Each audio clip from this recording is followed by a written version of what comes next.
Greetings, technology enthusiasts. I am Chandrahas and I am delighted to be here with you representing CyberBrainer.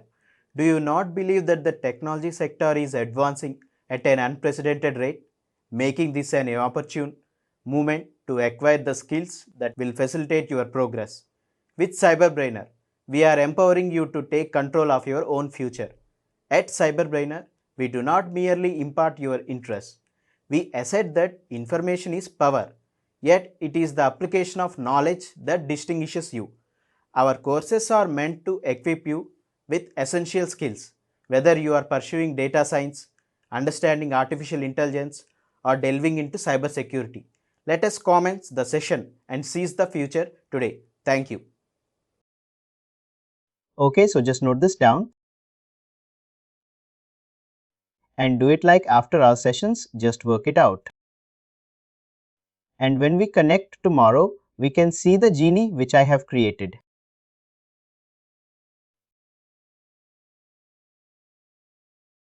So the next item on site.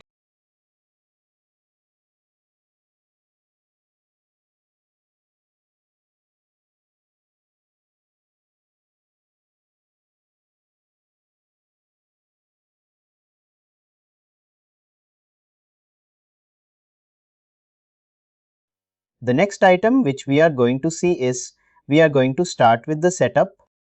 Okay, so let me go to the screen and I'll start with the setup. So we have got a good overview of what Prognosis is about and other items. So now let's start with setup. So setup. There are these many items, but only there are few which is mandatory. And that is here for landing in a Prognosis job. So one among that, like two most item, but it is just pay policies and accruals which are used by 99% of the Prognosis users. So to start with accruals, you need to know pay policies. Pay policies is the basic one. So we'll start with the pay policies. In this particular Prognosis model, whatever the items which we do, we need to start with a bottom-up approach.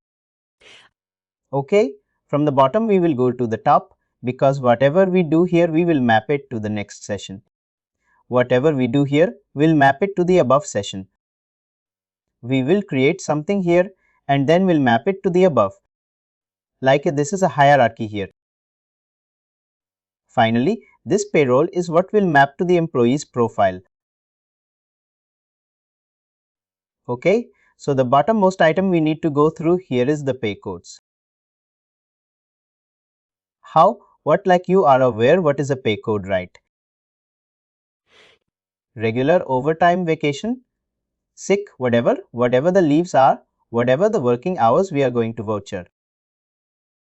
Or whatever we are swiping in and out is vouchered based on some pay codes. If you see, here we had.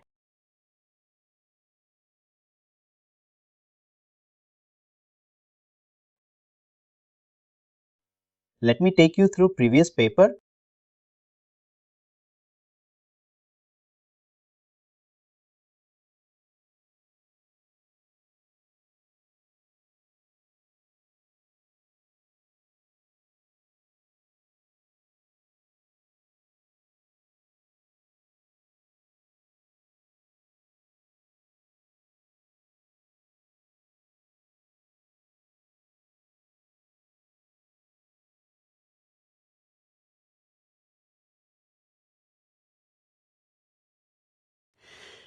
For example, when an employee is swiping in and out, it is capturing the totals as like these many hours of regular, these many hours of vacation, and these many hours of 41.5.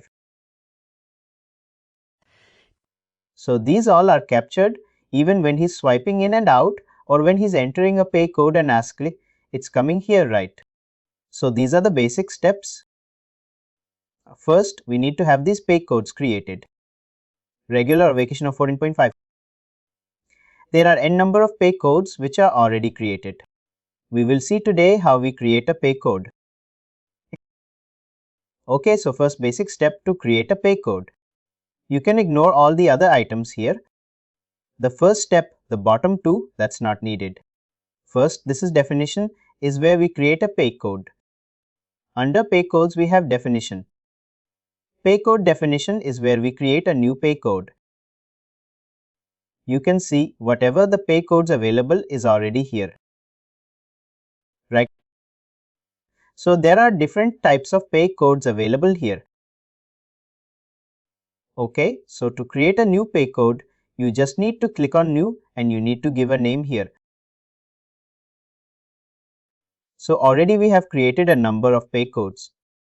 So this time I will not save it, but I'll show you how I'm creating it. Okay, regular is again created by me, like when I was taking another session. So similar to that regular, how I'm creating the regular. I'm just showing it to you. Okay, so I'll just give a name regular. When short name is not needed, then there is three different types: standard, duration and cascading. So let me stick with the standard. Standard is a normal one. Normal pay code. We just swipe in or swipe out or we enter as that will be. There is no separate definition for it. It's the normal pay code. So it has three types under that. In standard for duration or cascading, we don't have any type. Okay, only for standard. We have three types and this is the type of pay code. Like if you take any project, 95% of the pay codes will be under standard and will be using any one of these. And even under the standard, most pay codes will be under house. Money and days is very rare. I'll give you an idea on what is money and days, why they're using it and why house is used majorly. The reason okay. But right now the regular and everything. The standard procedure to select the options is standard and house. Okay, that means it is a hour-based pay code. So that is the reason you can see in our time card 8 hours of regular and 8 hours of overtime. These are right. The totals. Right. So for having this, because it's capturing it in house, not in days or something. You put 8, it means 8 hours because this pay code is mapped as standard and hour. Or else if you put days, it will calculate it as 8 days. So for that it will be house okay and we create it. And then this is a procedure of creating standard pay code. Then we have multiplier and add. Add can be 0 for most of the house pay code. I'll tell you what add is, but first let me stick to multiplier. Multiplier is what determines at what rate the employee is going to be paid. Regular normally is going to pay at a standard rate. If I work 8 hours, I'm going to get 8 hours of payment. But if you take OT 1.5 or OT 2, it's a double time of 1.5 rate, right? Right. In that case, if it's OT 1.5, we need to give it as 1.5. If you're going to create a double time pay code and we're going to pay him a double rate for the hours he worked, we need to give it as 2. Got. It's like time and a half or double that rate. Here is where we'll manage. Even in the US, it's all time and a half. Yeah, some companies are using double time and 2.5 rate. So that is the area where we'll be using the multiplier. And again, what add is used? This add is mostly used for maybe shift allowance or on-call allowance, which is a standard. Right? Like I need not to put hours. I'll just put maybe like I'll just keep here as 2 so that if an employee goes and selects pay code and add 1 to his amount, automatically 2 hours or $2 will be paid to him. So this we will not be using majorly. This is like this mostly will be 0 because we can achieve this. Standardization using money also. So you are clear about this. These are the items only which you need to select standard and just save and return OK.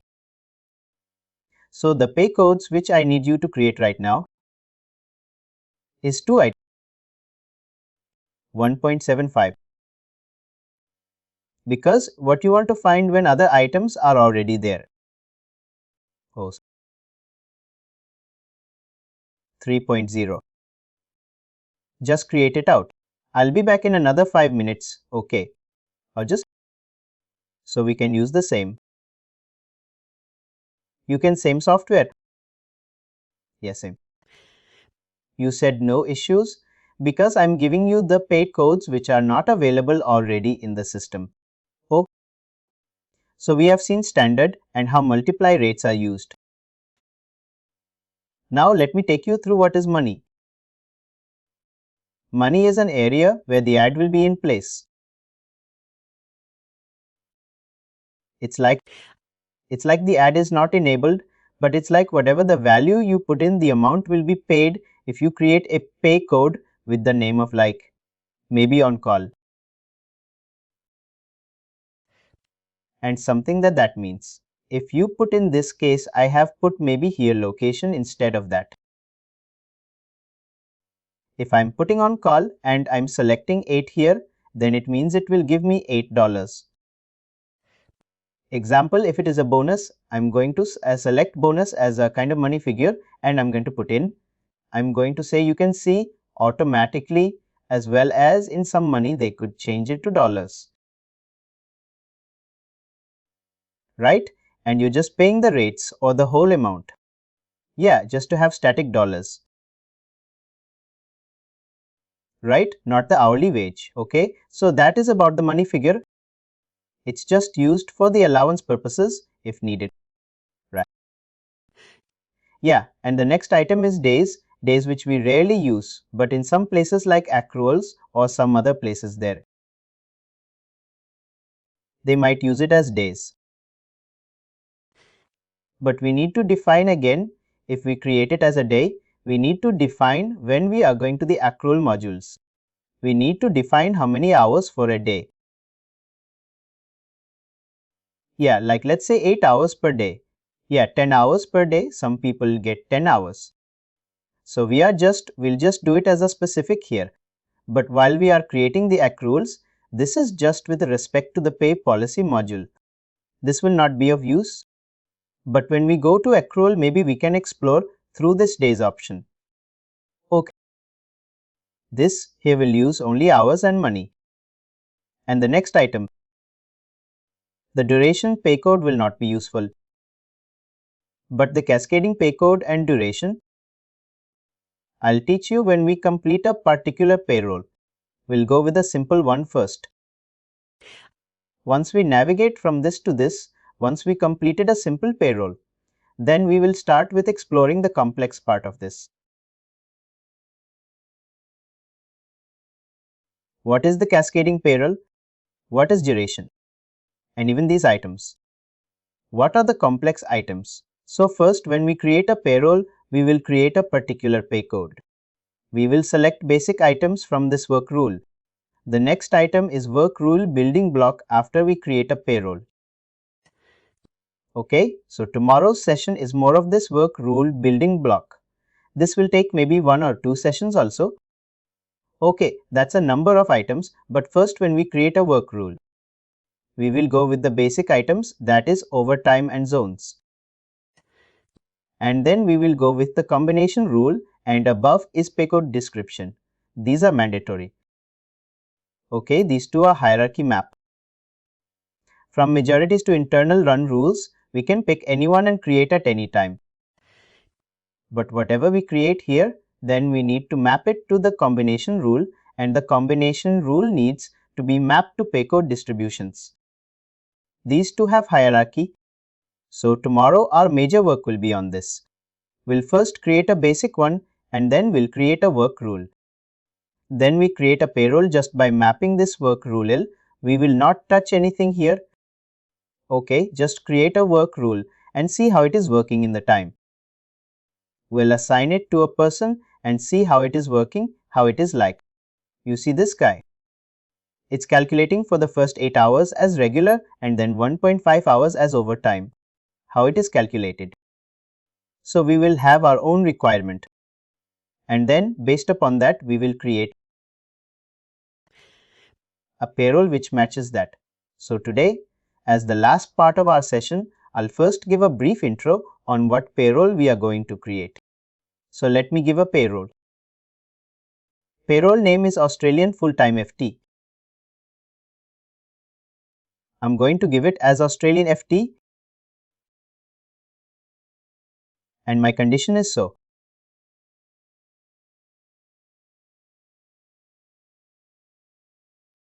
If an employee is about to work Monday to Friday, Saturday and Sunday are week offs. Okay, so my condition is for Monday to Friday. Just note down this requirement or have a screen capture once I complete it. Or you can note down in a pen or paper or something. Okay, so for Monday to Friday. If an employee works for first 6 hours, it is regular.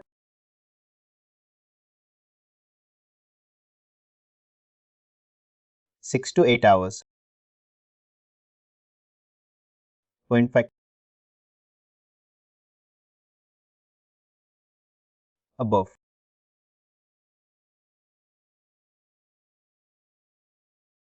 Point 8 is. Oh, clear on this. Yes, this is the payroll which we are going to create. Monday to Friday. First 6 hours is regular. 6 to 8 is 1.5. Above 8 is OT 2.2. Okay, and let me come to the Saturday.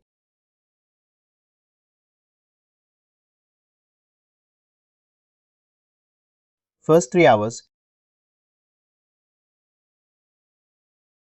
is regular. 3 to 8 is wait.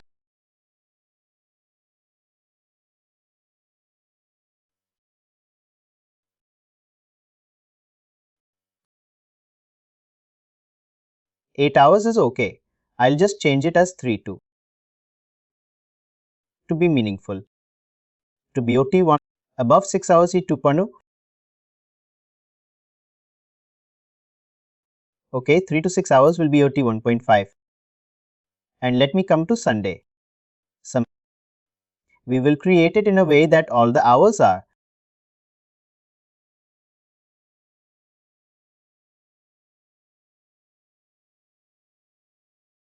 Two.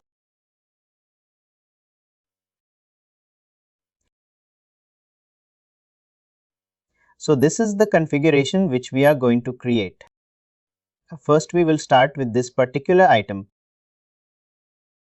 Okay, then we'll try to configure. Let's keep this as an in hold. Okay, let me keep this in hold. Once we create a payroll, then we can add this condition later. So first let's keep both Saturday and Sunday have same condition. Both the weekends have same condition. Okay, we'll start with a simple one.